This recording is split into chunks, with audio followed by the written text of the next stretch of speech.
warahmatullahi wabarakatuh. Perkenalkan, nama saya Ayuni Dwi Kartikasari dengan NIM 200611100047. Di sini saya akan menjelaskan materi yang berjudul Memahami Metode dan Teknik Pembelajaran TIK berbasis simulasi di SD. Nah, perlu diketahui bahwasannya metode simulasi ini adalah metode atau pembelajaran yang dilakukan secara berkelompok. Arti dari berkelompok ini ialah tidak individu, tapi kelompok ini bisa terdiri dari 2, 3, sampai 6 orang. Nah, metode simulasi ini objek bahannya tidak menggunakan benda, tetapi seperti siswa diajak untuk bermain peran, seperti drama. Nah, diharapkan dari pembelajaran simulasi ini, siswa dapat berinteraksi sesama temannya dan menjalin komunikasi yang baik, kerjasama yang baik. Maka diharapkan metode simulasi ini metode yang cocok untuk kelas SD. Selanjutnya materi akan disampaikan oleh Muti Atunisa. Terima kasih. Assalamualaikum warahmatullahi wabarakatuh. Sebelumnya perkenalkan, nama saya Mutiatu Nisa dengan NIM 200611100001. Di sini saya akan menjelaskan mengenai contoh dalam menggunakan metode simulasi serta kelebihan dan kekurangan dari metode ini. Yang pertama adalah contoh dalam menggunakan metode simulasi. Jenis-jenis permainan perkelompokan. Yang pertama adalah bermain peran atau role playing. Dalam proses pembelajarannya, metode ini mengutamakan pola permainan dalam bentuk dramatisasi. Dramatisasi dilakukan oleh kelompok siswa dengan mekanisme pelaksanaan yang diarahkan oleh guru untuk melaksanakan kegiatan yang telah ditentukan atau direncanakan sebelumnya. Misalnya, guru olahraga memberikan sebuah video skill dalam permainan sepak bola. Nah, dalam pembelajarannya, siswa akan mengamati untuk mempraktikkannya dalam lapangan terbuka.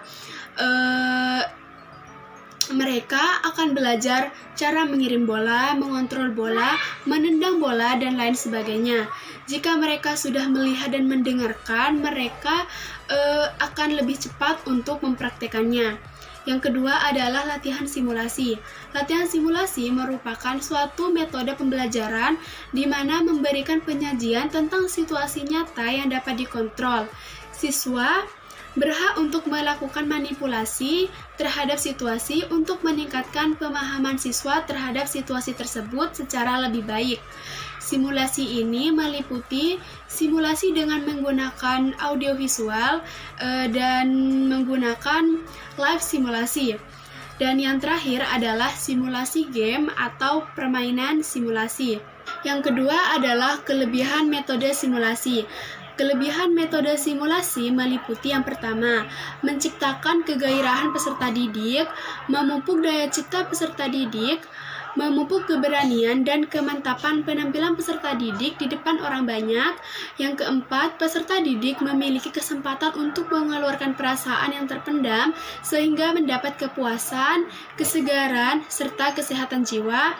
Yang kelima, simulasi dapat dijadikan bekal bagi kehidupannya di masyarakat, dapat ditemukan bakat-bakat baru dalam peran atau berakting, serta mengurangi hal-hal yang bersifat abstrak dengan menampilkan kegiatan yang nyata.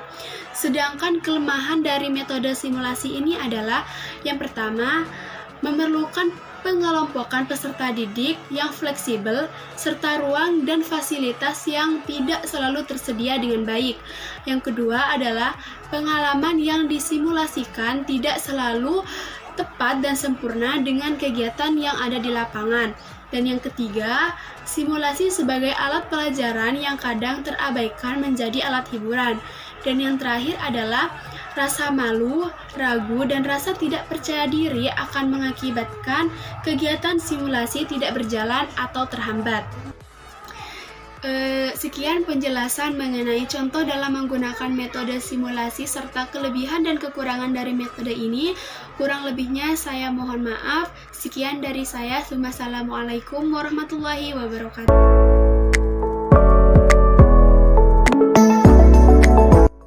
Assalamualaikum Assalamualaikum warahmatullahi wabarakatuh. Perkenalkan, nama saya Ainaya Al-Fatihah dengan NIM 059. Di sini saya akan menjelaskan tentang tahapan pembelajaran TIK berbasis simulasi. Tahapan pembelajaran TIK berbasis simulasi itu ada 3 tahapan. Yang pertama, tahap perencanaan, tahap pelaksanaan, dan tahap evaluasi. Saya sendiri akan menjelaskan tahapan perencanaan. Tahap perencanaan merupakan proses penyusunan sesuatu yang akan dilaksanakan untuk mencapai tujuan yang akan telah ditentukan. Pelaksanaan perencanaan tersebut dapat disusun berdasarkan kebutuhan dalam jangka tertentu sesuai dengan keinginan pembuat perencanaan. Namun yang lebih utama adalah perencanaan yang dibuat harus dilaksanakan dengan mudah dan tepat sasaran. Secara umum, guru itu harus memenuhi 3 kategori tahapan perencanaan. Yang pertama, memiliki capability dan loyalty, yakni guru itu harus memiliki kemampuan dalam bidang ilmu yang diajarkannya. Yang kedua adalah memiliki kemampuan teoritik untuk mengajar yang baik dan mulai perencanaan, implementasi, sampai evaluasi. Yang terakhir adalah memiliki loyalitas keguruan, yakni loyal terhadap tugas-tugas keguruan yang tidak semata di dalam kelas, tapi sebelum dan sesudah di kelas. Assalamualaikum warahmatullahi wabarakatuh. Perkenalkan, nama saya Halwa Thayyibah Fildati, NIM 200611100012. Di sini saya akan melanjutkan materi yang disampaikan oleh Ainaya Al-Fatihah. 2. Tahap pelaksanaan. Dalam proses ini ada beberapa aspek yang harus diperhatikan oleh seorang guru dalam tahapan pelaksanaan, diantaranya yaitu A. Aspek pendekatan dalam pembelajaran. Pendekatan pembelajaran terbentuk oleh konsepsi, wawasan teoritik, dan asumsi-asumsi teoritik yang dikuasai guru tentang hakikat pembelajaran. Mengingat pendekatan pembelajaran bertumpu pada aspek-aspek dari masing-masing komponen pembelajaran, maka dalam setiap pembelajaran akan tercakup penggunaan sejumlah pendekatan secara serempak. B. Aspek strategi dan taktik dalam pembelajaran. Terkait dalam pelaksanaan strategi adalah taktik pembelajaran. Taktik pembelajaran berhubungan dengan tindakan teknis untuk menjalankan strategi.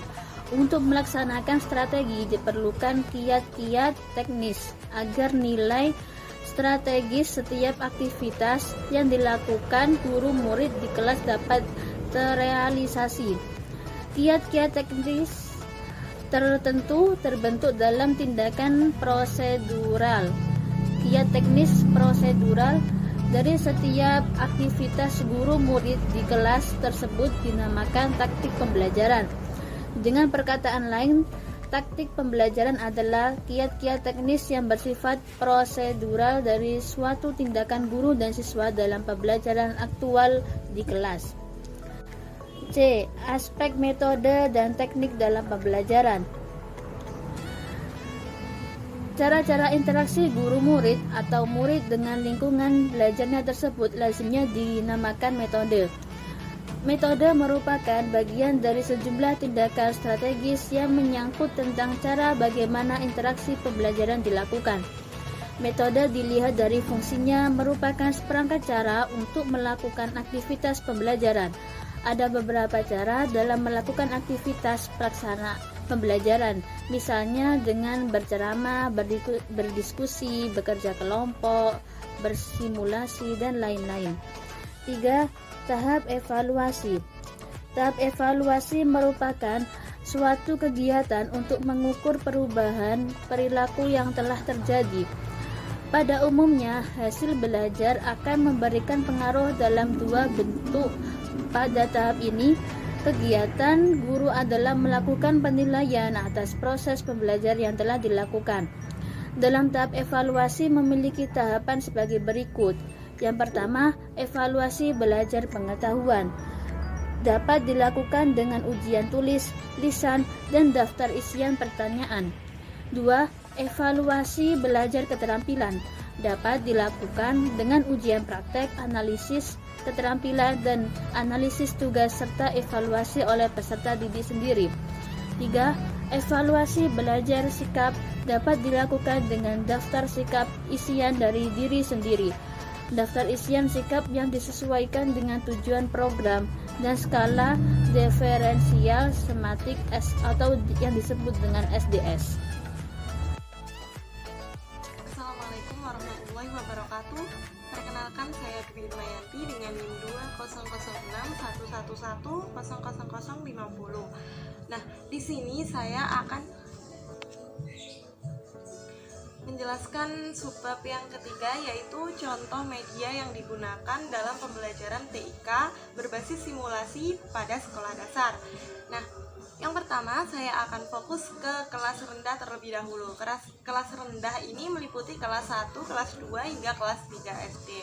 Nah, pada kelas rendah ini sering sekali dijumpai media pembelajarannya menggunakan buku berisi panduan pembelajaran yang berfungsi sebagai simulator. Buku tersebut berfungsi sebagai simulator karena tujuannya itu dibuat buku tersebut membuat simulasi siswa di kelas rendah, karena pada kelas rendah penting sekali untuk mengenalkan apa saja sih yang ada di dalam komputer itu, sekaligus fungsi-fungsinya apa sebelum mereka mengoperasikan komputer atau PC secara langsung.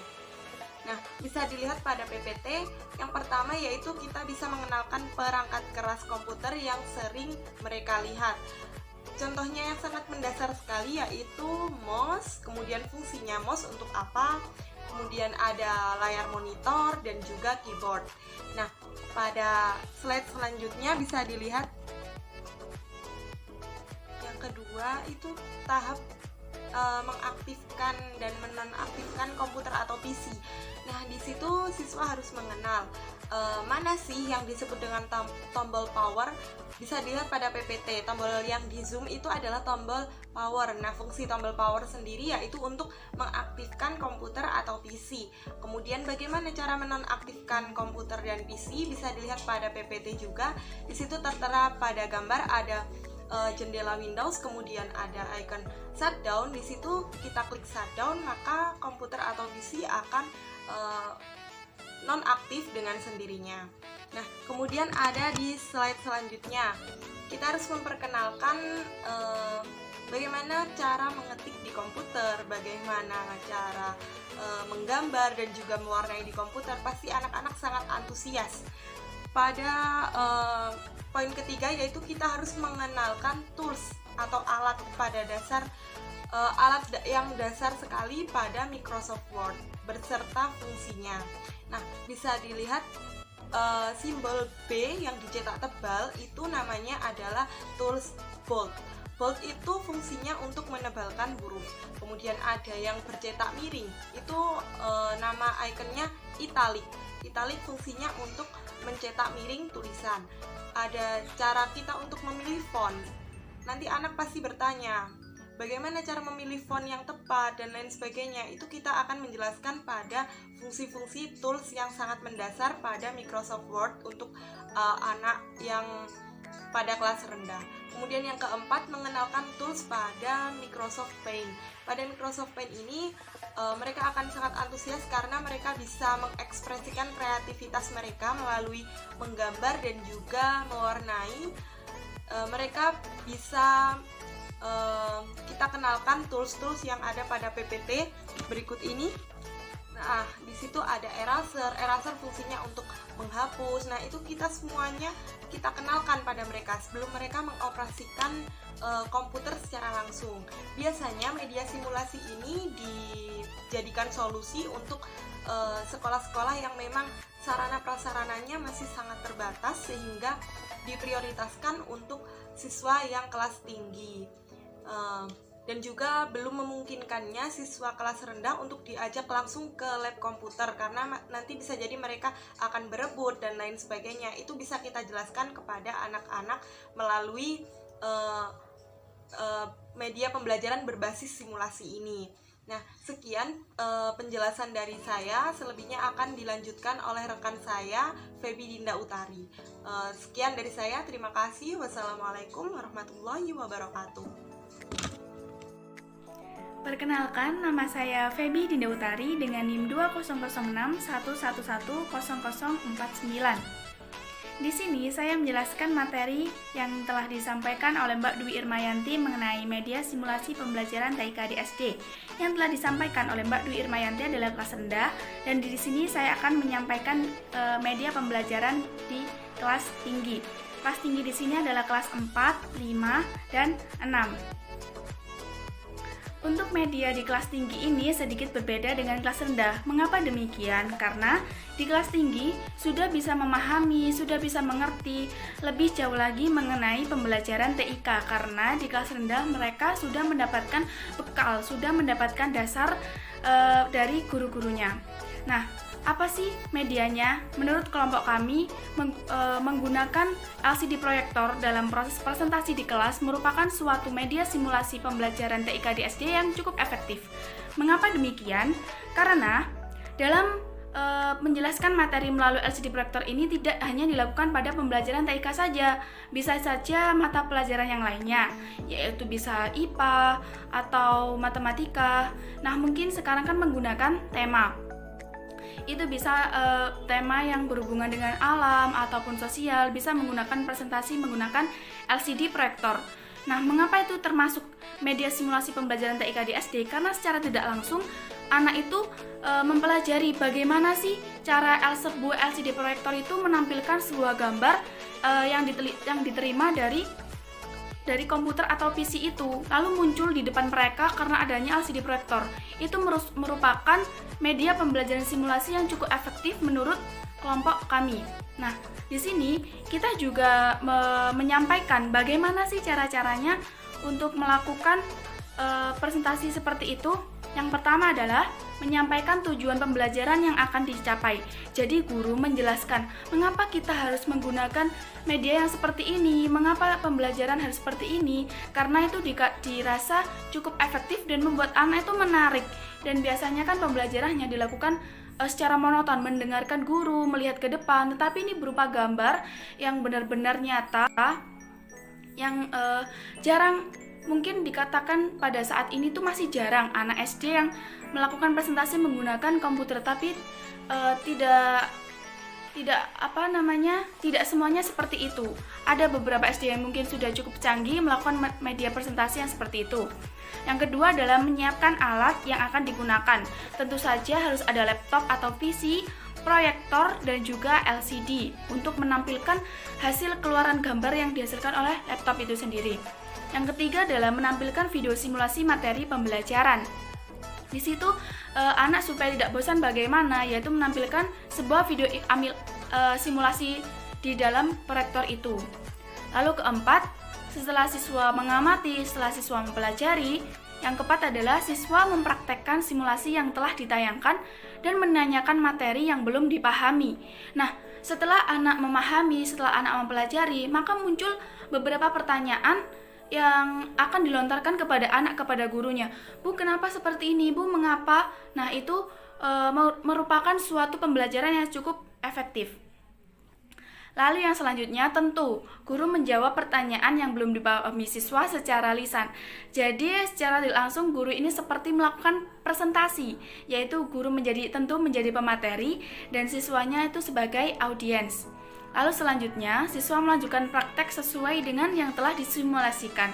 Jadi, setelah siswa mengetahui, oh jadi seperti ini, maka siswa bisa mempraktekkan lagi bagaimana pembelajaran yang baik, bagaimana materi-materi yang telah disampaikan itu dan diserap di otak dari siswa tersebut. Yang ketujuh, siswa dapat mempraktekkan secara menyeluruh sesuai dengan simulasi yang ditayangkan. Setelah siswa memahami, setelah siswa mengetahui alasan-alasan yang terkandung dalam materi pembelajaran itu, setelah siswa bisa mengerti, maka siswa bisa mempraktekkan simulasi yang diajarkan atau simulasi yang telah ditayangkan itu secara baik. Yang terakhir, guru mengkoreksi hasil praktek siswa secara bergantian untuk mengetahui apakah konsep yang telah dipaparkan itu masuk di dalam siswa, apakah siswa itu benar-benar sudah memahami. Nah, itu menurut kelompok kami merupakan media simulasi yang cukup efektif pada pembelajaran pada tahun-tahun seperti ini. yaitu mempergunakan teknologi yang ada, mempergunakan kesempatan yang kita miliki karena kita hidup di zaman yang sudah maju. Sekian materi yang dapat saya sampaikan, kurang lebihnya mohon maaf, saya kembalikan kepada moderator.